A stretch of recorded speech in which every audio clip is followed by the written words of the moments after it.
ৰাজ্যত চলিছে ভয় ভাবুকি দাদাগিৰিৰ শাসন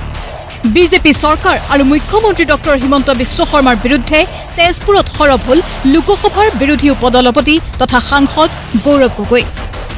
আৰএছএছ প্ৰধান মোহন ভাগৱতৰ মন্তব্যৰ উদ্ধৃতিৰে মুখ্যমন্ত্ৰী ডক্টৰ হিমন্ত বিশ্ব শৰ্মাক তীব্ৰ সমালোচনাৰ বিপৰীতে প্ৰাক্তন মুখ্যমন্ত্ৰী সৰ্বানন্দ সোণোৱালৰ প্ৰশংসাত পঞ্চমুখ হল সাংসদ গৌৰৱ গগৈ মৰমৰ সৰ্বানন্দ সোণোৱাল ডাঙৰীয়াৰ সময়ত মৰম আৰু স্নেহে যোগেদি বিজেপি দলটোক সমৰ্থন জ্ঞাপন কৰিছে কিন্তু যেতিয়া হিমন্ত বিশ্ব শৰ্মা ডাঙৰীয়া যে মুখ্যমন্ত্ৰী হৈছে এতিয়া মৰম আৰু স্নেহে যোগেদি নহয় ভয় ভাবুকি দমন ব্লেকমেইল এই যোগেদি বিজেপি দলটোক সমৰ্থন কৰিবলৈ বাধ্য হৈছে কিন্তু এটা সময়ত আমি দেখা পাইছো সেই ভয় যে মানুহৰ মাজত সোমাই গৈছে যোৱা লোকসভা নিৰ্বাচন বা তাৰ পূৰ্বে কিছু মাহৰ পৰা লাহে লাহে কমি গৈছে এই যে আৰএছএছে মোহন ভাগৱত ডাঙৰীয়া ভাল পাইছে আৰএছএছ মোহন ভাগৱত ডাঙৰীয়া কি কয় যে কোনো ব্যক্তি নিজকে ভগৱান ভাবিব নালাগে সকলোৱে ভাবিছে সেই পৰামৰ্শ প্ৰধানমন্ত্ৰী মোদীৰ বাবে নহয় মোহন ভাগৱত ডাঙৰীয়া পৰামৰ্শ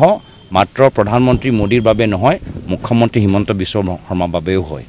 যে কোনো ব্যক্তি নিজকে ভগৱান ভাবিব নালাগে ক্ষমতা সেই চকিত নাই ক্ষমতা জনসাধাৰণৰ হাতত আছে আৰু সেই ক্ষমতা আহা বিধানসভাৰ সময়ত ৰাইজে ব্যৱহাৰ কৰিব পাঠ্যক্ৰমত চৰিত্ৰপাঠ অন্তৰ্ভুক্তকৰণ সন্দৰ্ভতো প্ৰতিক্ৰিয়া সাংসদগৰাকীৰ বিজেপি চৰকাৰে চৰিত্ৰৰ কথা নোকোৱাই ভাল তেওঁলোকৰ চৰিত্ৰ দেখিয়ে ৰাইজে বিজেপিৰ পৰা আঁতৰিছে বুলি কটাক্ষ গৌৰৱ গগৈৰ চৰিত্ৰৰ ক্ষেত্ৰত বৰ্তমানৰ চৰকাৰৰ নেতৃত্ব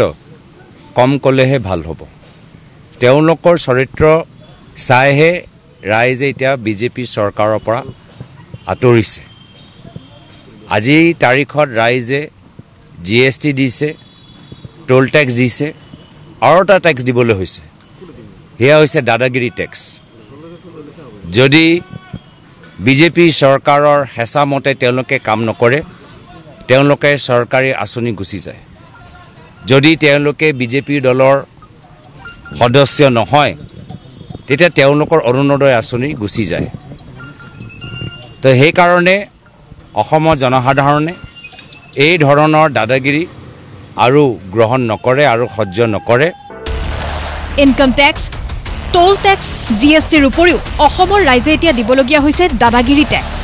বিজেপিৰ শেহতীয়া কাম কাজৰ বাবেই ৰাইজে দলটোৰ প্ৰতি আস্থা হেৰুৱাইছে বুলিও সৰব হল সাংসদ গৌৰৱ গগৈ ৰাজ্যবাসীৰ মংগল কামনাৰে তেজপুৰৰ ঐতিহাসিক মহাভৈৰৱ মন্দিৰত পূজা অৰ্চনাও কৰে সাংসদগৰাকীয়ে তেজপুৰৰ পৰা অৰ্ণৱ নাথৰ ৰিপৰ্ট প্ৰতিদিন টাইম